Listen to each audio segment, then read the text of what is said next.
Friends, இது உங்கள் TNPSC tiger YouTube channel.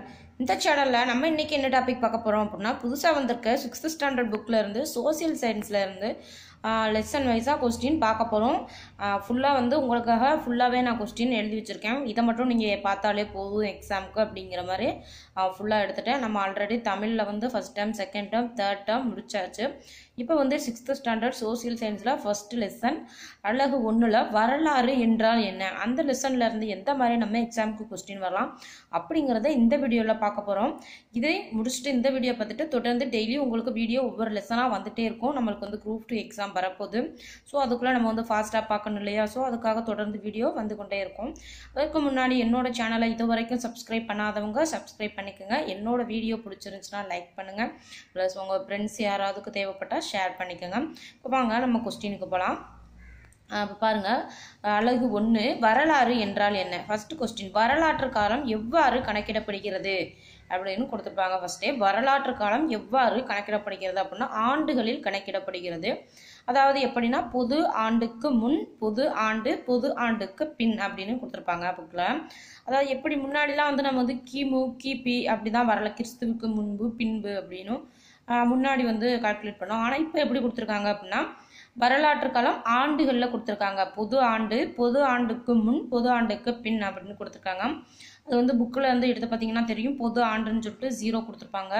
அந்த மைனஸ் சைடு இருக்கு இல்லையா, XH YH, அதில் வந்து மைனஸ் சைடில் உள்ளலாம் 500, 1000, 1500 இந்த மாதிரி போயிட்டே இருக்கும். லெஃப்ட் சைடில் போகிறதுலாம் பொது ஆண்டுக்கு முன், ரைட் சைடில் அப்படியே 500, 1000 இன்க்ரீஸ் ஆகி போயிட்டே இருக்கும். அது வந்து பொது ஆண்டுக்கு பின் அப்படின்னு கொடுத்துருக்காங்க. நீங்கள் வந்து ஒன்ஸ் வந்து வீடியோ பார்க்குறதுக்கு முன்னாடி புக்கை ஒரு தடவை ரீட் பண்ணி விட்ருங்க. ரீட் பண்ணிவிட்டா நீங்கள் மறுபடி இந்த வீடியோவை வந்து திரும்ப கேட்டாலே போதும் எக்ஸாம் அப்போ அப்படிலாம் கேட்டுக்கலாம்.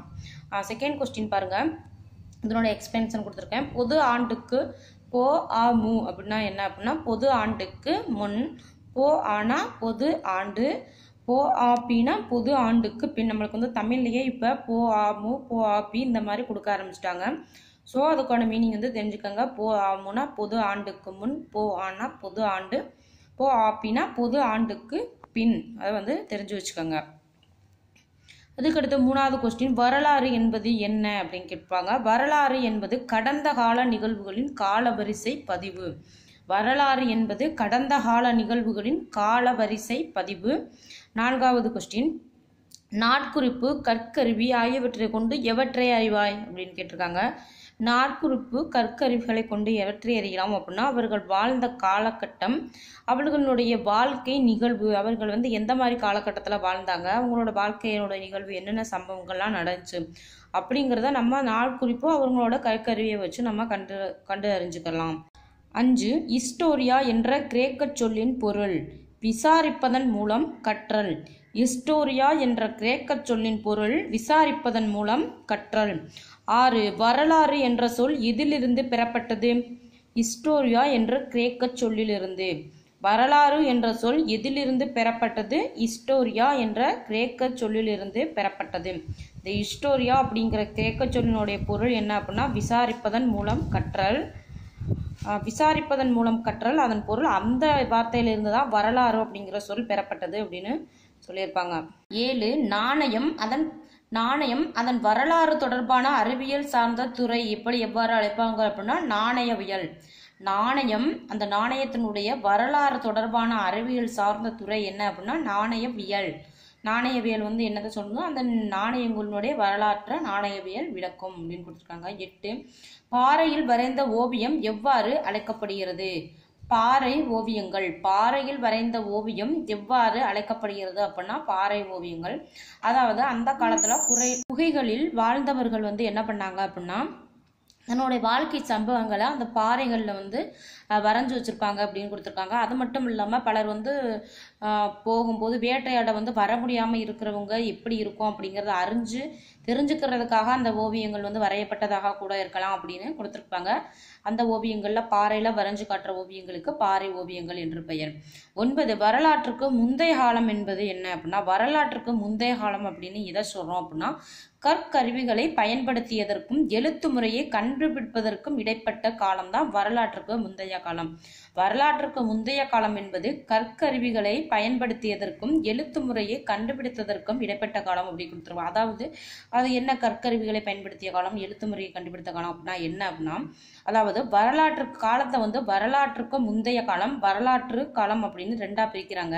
இந்த வரலாற்றுக்கு முந்தைய காலம் என்ன, வரலாற்று முந்தைய காலத்தை நம்ம எப்படி அறிவோம் அப்படின்னா, அவங்க பயன்படுத்திய கற்கருவிகள், புதை பொருட்கள், அந்த எலும்பு, மண்டை ஓடு அதெல்லாம் வச்சுதான் வரலாற்றுக்கு முந்தைய காலத்தை நம்ம வந்து கண்டறியணும். இப்போ வரலாற்று காலம் அப்படின்னா என்ன அப்படின்னு பார்த்தோம்னா, வரலாற்று காலத்தை எப்படி கண்டறியணும் அப்படின்னா, எழுத்து முறைகள், அதாவது ஓலைச்சுவடிகள், அந்த செப்பு பட்டயங்கள், கல்வெட்டு அதெல்லாம் வச்சு நம்ம வந்து கண்டறிஞ்சு எழுதுகிற காலம் தான் வரலாற்று காலம். தான் வரலாற்று முந்தைய காலம் அப்படின்னு கேட்டால் கற்கருவிகள் அந்த பயன்படுத்தினது, அதாவது அந்த எலும்பு, மண்டை ஓடு, புதைப்படிவம் அதெல்லாம் வந்து வரலாற்றுக்கு முந்தைய காலம். வரலாற்று காலம் அப்படின்னா எழுத்துப்பூர்வமான ஆதாரங்கள், அதாவது கல்வெட்டு, ஓலைச்சுவடி இந்த மாதிரி வரலையா, அதான் வந்து வரலாற்று காலம் அப்படின்னு கொடுத்துருவோம். அதான் வரலாற்றுக்கு முந்தைய காலம் அப்படின்னா என்ன அப்படின்னா, கற்கருவிகளை நம்ம வந்து பயன்படுத்தி இருக்கோம். எழுத்து முறைனா வரலாற்று காலம் வந்துருச்சு இல்லையா, அதுக்கும் இடைப்பட்ட காலம் தான் வரலாற்றுக்கும் முந்தைய காலம். அதாவது ஃபர்ஸ்ட்ல இருந்து அந்த எழுத்துக்களை வந்து பயன்படுத்துறதுக்கு வரை உள்ள காலம் வரலாற்றுக்கு முந்தைய காலம் அப்படின்னு கொடுத்துருக்காங்க. 10வது கொஸ்டின் பாருங்க, வரலாற்றுக்கு முந்தைய காலத்தை அறியும் சான்று, அதான் தொல் அடையாளமாகிய கற்கருவிகள், புதைப்படிவங்கள், பாறை ஓவியங்கள் இதெல்லாம் வரலாற்று முந்தைய காலத்தை அறியும் சான்று, அதான் தொல் அடையாளமாகிய கற்கருவிகள், புதைப்படிவங்கள், பாறை ஓவியங்கள் இதெல்லாம் வந்து புக்கில் நல்லா ரீட் பண்ணி பார்த்துங்க. எனக்கு வந்து இப்போ வந்து புக்கை வந்து இதுக்கு முன்னாடி வர நம்ம வந்து 6th ஸ்டாண்டர்ட்லாம் ஸ்க்ரீன்ஷாட் போட்டுட்டு இருந்தோம் எக்ஸ்பிளைன் பண்ணி. இப்போ வந்து எக்ஸாம் வந்து வரப்போகுது, ஸோ உங்களுக்கு டைம் இல்லை, அதனால் அந்த மாதிரி வீடியோ போட்டேன் அப்படிங்கிறனா அதனால் கொஸ்டின் வந்து எடுக்க முடியாது. ஸோ கொஸ்டினை எடுத்து வச்சுட்டே உங்களுக்கு எக்ஸ்பிளைன் பண்ணுறேன், அப்படியே நீங்கள் ஃபாலோ பண்ணிக்கோங்க. நீங்கள் ஒன்ஸ் வீடியோ கேட்டாலே உங்களுக்கு ரொம்ப ஈஸியாக இருக்கும். 11வது கொஸ்டின் பாருங்கள், வரலாற்று தொடக்க காலம் என்பது என்ன அப்படின்னா, வரலாற்றுக்கும் வரலாற்று முந்தைய காலத்திற்கும் இடைப்பட்ட காலம் வரலாற்று தொடக்க காலம் என்று அழைப்பர் அப்படின்னு கொடுத்தோம். அதாவது என்ன வரலாற்று, இப்போ நம்ம வந்து இதுக்கு முன்னாடி என்ன பார்த்தோம், வரலாற்றுக்கு முந்தைய காலத்தை பார்த்துட்டோம். வரலாற்றுக்கு முந்தைய காலம்னா கற்கருவிகள் பயன்படுத்திய காலம் முதல் வரலாற்று காலம் வரை. இப்போ வரலாற்றுக்கு தொடக்க காலம் அப்படின்னா என்ன அப்படின்னா, வரலாற்று காலம் வரலாற்று காலத்துக்கும் வரலாற்று முந்தைய காலத்திற்கும் இடைப்பட்ட காலம். அதாவது வரலாற்று காலம்னா இப்போ வந்து இந்த எழுத்துப்பூர்வமான காலம், வரலாற்றுக்கு முந்தைய காலம் அப்படின்னா என்ன காலம் அப்படின்னா, அந்த புதைப்படிவங்கள் இது பண்ண காலம், யூஸ் பண்ண காலம். ஸோ இந்த வரலாற்றுக்கும் வரலாற்று முந்தைய காலத்திற்கும் இடைப்பட்ட காலம்னா வரலாற்றுக்கு தொடக்க காலம் அப்படின்னு சொல்கிறாங்க. அதாவது வரலாற்றுக்கு முந்தைய காலம் வரலாற்று தொடக்க காலம் அப்படின்னு கூட கொடுத்துருப்பாங்க. அதாவது கீழே கொடுத்துருப்பாங்க எழுதப்பட்ட பதிவுகள், அதாவது வரலாற்று தொடக்க காலத்தில் பதிவுகள்லாம் என்ன எப்படி இருந்துச்சுன்னா எழுதப்பட்ட பதிவுகளாக இருந்துச்சு. அந்த பதிவுகளில் சில வந்து இன்னும் நம்மளுக்கு புரியவில்லை அப்படின்னு கொடுத்துருப்பாங்க. அதான் 11வது கொஸ்டின். வரலாற்று தொடக்க காலம் என்பது வரலாற்றுக்கும் வரலாற்று முந்தைய காலத்திற்கும் இடைப்பட்ட காலம். 2வது கொஸ்டின் பாருங்க, மோப்ப உணர்வினால் விலங்குகளை கண்டறிய பயன்படுத்திய விலங்கு எது, அதாவது எதோ விலங்கு அப்படின்னா நாய். அதாவது குகைகளில் வந்து இப்பெல்லாம் வந்து வீடுகள் வந்து நம்ம வந்து கட்டி வசதியாக எந்த விலங்கும் நுழைய முடியாத அளவுக்கு வாழ்கிறோம். ஆனால் வந்து அந்த காலத்தில் வீடுகள்லாம் வந்து காட்டு பகுதியில் இருந்ததுனால பல விலங்குகள் வந்து தாக்குறதுக்கு வாய்ப்புகள் இருக்கு இல்லையா, அந்த மாதிரி விலங்குகள் வருவதை மோப்ப உணர்வினால கண்டறியதற்கு என்ன விலங்கு பயன்படுத்தியிருப்பாங்க அப்படின்னா நாய் பயன்படுத்திப்பாங்க அப்படின்னு கொடுத்துருப்பாங்க. அதான் மோப்ப உணர்வினால் விலங்குகள் கண்டறிய பயன்படுத்திய விலங்கு எதுனா நாய். 13 கல்வெட்டியல் என்பது என்ன, கல்வெட்டியல் அப்படின்னா கல்வெட்டு பதிவு செய்யப்பட்ட செய்திகளை ஆராய்வதற்கான துறை வந்து கல்வெட்டியல். கல்வெட்டில் பதிவு செய்யப்பட்ட செய்திகளை ஆராய்வதற்கான துறை கல்வெட்டியல். இதுக்கு முன்னாடி நாணயவியல் ஒன்று பார்த்தோம், அது வந்து நாணயம், அந்த நாணயங்களினுடைய வரலாறு தொடர்பான அறிவியல் சார்ந்த துறை நாணயவியல் அப்படின்னு கொடுத்துருப்பாங்க. அதுக்கடுத்து 14வது கொஸ்டின் வருங்க, தம்மா அப்படின்னா எவ்வழி சொல் அப்படின்னா பிராகிருத சொல். தம்மா என்பது பிராகிருத சொல். 15 சமஸ்கிருதத்தில் இந்த தம்மா என்கின்ற சொல் எவ்வாறு அழைக்கப்படுகிறது அப்படின்னா தர்மா என்று அழைக்கப்படுகிறது. சமஸ்கிருதத்தில் தம்மா என்ற சொல் தர்மா என்று அழைக்கப்படுகிறது. தம்மா என்பதன் பொருள் அறநெறி. தம்மா என்பதன் பொருள் அறநெறி. நம்ம சோசியல் சயின்ஸ்ல வந்து இப்போ பழைய புக்லேயே படிச்சிருக்கோம், தம்ம விஜயம் அப்படின்னு கொடுத்துருப்பாங்களே, அதான் தம்மா என்பதன் பொருள் அறநெறி. அது வந்து ஒரு பிராகிருத சொல், அது சமஸ்கிருதத்தில் தர்மா அப்படின்னு அழைப்பாங்க அப்படின்னு கொடுத்துருக்காங்க. அதுக்கடுத்து 17வது பாருங்க, அசோகருடைய வரலாறு பற்றி அந்த புக்கில் வந்து ஃபுல்லாக கொடுத்துருப்பாங்க.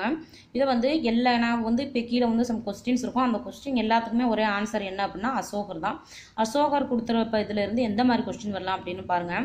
யாருடைய ஆட்சி காலத்தில் புத்த மதம் ஆசியாவின் பல்வேறு பகுதிகளுடைய பரவியது அப்படின்னா அசோகர். இந்த அசோகர் காலத்துல தான் புத்த மதம் என்ன பண்ணியிருக்குன்னா நம்ம இந்தியாவோட பெரும்பகுதியில பரப்பியிருப்பாரு யாருன்னா அசோகர். கலிங்க போருக்கு பின் போரை கைவிட்டவர் யார், அல்லது வெற்றிக்கு பின் போரை கைவிட்டவர் யாரு அப்படின்னு கேட்டாலும் நம்ம அசோகர் தான். ஏன்னா கலிங்க போரில் வந்து நிறைய உயிர்கள் கொல்லப்பட்டதை பார்த்துட்டு இனிமேல் வந்து என்ன பண்ணக்கூடாது, நம்ம போர் தொடுக்கவே கூடாது அப்படின்னு சொல்லிட்டு அசோகர் வந்து போர் புரிவதை வந்து கைவிட்டுருவார். அதான் கலிங்க போருக்கு பின் போரை கைவிட்டவர் அசோகர். அதுவும் வெற்றிக்கு பின் கைவிட்டவர் முதல்ல அப்படின்னாலும் யாரு அப்படின்னா அசோகர் தான். 3வது கொஸ்டின் பாருங்க, உலகிலேயே முதல் முறையாக விலங்குகளுக்கு தனியே மருத்துவமனை அமைத்தவர் யார் அப்படின்னா அசோகர். உலகிலேயே முதல் முறையாக விலங்குகளுக்கு தனியே மருத்துவமனை அமைத்தவர் யார் அப்படின்னாலும் அசோகர் தான். பாருங்க, சாரநாத் கற்றூனை நிறுவியவர் யார் அப்படின்னா அசோகர். சாரநாத் கற்றூனை நிறுவியவர் யாரு அப்படின்னாலும் கேட்டாலும் கூட அசோகர் தான் சாரநாத் கற்றூனை நிறுவிப்பாரு. அதுக்கடுத்து 18, அசோகர் போருக்கு பின் பின்பற்றிய சமயம் என்ன அப்படின்னா புத்த சமயம். அசோகர் இந்த கலிங்க போருக்கு பின் வந்து பின்பற்றிய சமயம் புத்த சமயம். 19, நமது தேசிய கொடியில் இடம்பெற்ற 24 ஆரக்கால் சக்கரம் எங்கிருந்து பெறப்பட்டது? அசோகர் நிறுவிய சாரநாத் கற்றூனில் உள்ள முத்திரையிலிருந்து பெறப்பட்டது. நமது தேசிய கொடியில் இடம்பெற்ற 24 ஆரக்கால் சக்கரம் எங்கிருந்து பெறப்பட்டது அப்படின்னா அசோகர் நிறுவிய சாரநாத் கற்றூனில் உள்ள முத்திரையிலிருந்து பெறப்பட்டது. 20, அது நம்ம எல்லாருக்குமே தெரிஞ்சதான். சாரநாத் கற்றூன்லேருந்து நம்மளோட தேசிய கொடியில் இடம்பெற்ற முத்திரை நம்மளுக்கு கிடைச்சிருக்கும். 20வது கொஸ்டின் பாருங்க, அசோகரின் சிறப்பை வெளியுலகிற்கு கொண்டு வந்தவர் யார் அப்படின்னா ஆராய்ச்சி. 20ஆம் நூற்றாண்டு வரை அசோகரோட சிறப்பு வந்து வெளியில தெரியாமலே இருந்திருக்கும். அதுக்கு பின்னாடி வந்த ஆராய்ச்சியாளர்கள்லாம் என்ன பண்றாங்கன்னா அசோகருடைய சிறப்பை வந்து வெளியுலகிற்கு கொண்டு வர்றாங்க. அது யார் யார் அப்படின்னு பாருங்க, William Jones, James Prinsep, Alexander Cunningham. யார் யார் அப்படின்னா William Jones, James Prinsep, Alexander Cunningham. இவங்க தான் ஆராய்ச்சி செஞ்சு அசோகரனுடைய சிறப்பை வந்து உலகுக்கு கொண்டு வர்றாங்க. 21, அசோகர் பற்றிய அனைத்து தகவலையும் நூலாக தொகுத்து வெளியிட்டவர் யார் அப்படின்னா ஆங்கில எழுத்தாளர் சார்லஸ் ஆலன். அசோகர் பற்றிய அனைத்து தகவலையும் நூலாக தொகுத்து வெளியிட்டவர் ஆங்கில எழுத்தாளர் சார்லஸ் ஆலன். யாருன்னா சார்லஸ் ஆலன் அப்படிங்கிறவங்க தான் அசோகருடைய தகவல் எல்லாத்தையும் தொகுத்து ஒரு நூலாக வெளியிட்டிருப்பாரு. அந்த வெளியிட்ட நூலினுடைய பெயர் என்ன அப்படின்னா 22வது question, the search for the India's lost emperor. அந்த நூலினுடைய பெயர் the search for the India's lost emperor. 23வது கொஸ்டின், அசோகரினுடைய பெருமையை விளக்குவது சாஞ்சி ஸ்தூபி சாரநாத் கற்றூன். அசோகரின் பெருமையை விளக்குவது சாஞ்சி ஸ்தூபி சாரநாத் கற்றூன். அவ்வளோதான் ஃப்ரெண்ட்ஸ், இந்த வரலாறுனா என்ன அப்படிங்கிற லெசனில் இருக்கக்கூடிய கொஸ்டின் என்ன அப்படின்னா நம்மளுக்கு அவ்வளோதான், இந்த கொஸ்டின்ஸ் தான் இருக்குது. அதுக்கடுத்த லெசனை வந்து நம்ம அடுத்த வீடியோவில் பார்க்கலாம். என்னோட சேனலை பிடிச்சிருக்கவங்க மறக்காமல் சப்ஸ்கிரைப் பண்ணி வச்சுக்கோங்க. உங்களுக்கு பயனுள்ள வீடியோ தினம் தினம் வந்து கொண்டே இருக்கும். நீங்கள் வந்து வீடியோ வந்து பார்க்கும்போது எப்போவுமே கடைசி வரை பாருங்கள். இந்த வீடியோலாம் நீங்கள் வந்து பார்த்தாலே போதும், ஒன்ஸ் மட்டும் புக்கை பார்த்துட்டிங்கன்னா போதும். அதுக்கப்புறம் வீடியோ கேட்டாலும் அது வந்து ரொம்ப கண்டிப்பாக உங்களுக்கு வந்து பயனுள்ளதாக தான் இருக்கும் அப்படின்னு நினைக்கிறேன். சரி ஃப்ரெண்ட்ஸ், நம்மளை அடுத்த வீடியோவில் உங்களை சந்திக்கிறேன். அது வரைக்கும் படிச்சுட்டே வந்துட்டே இருங்க. நன்றி.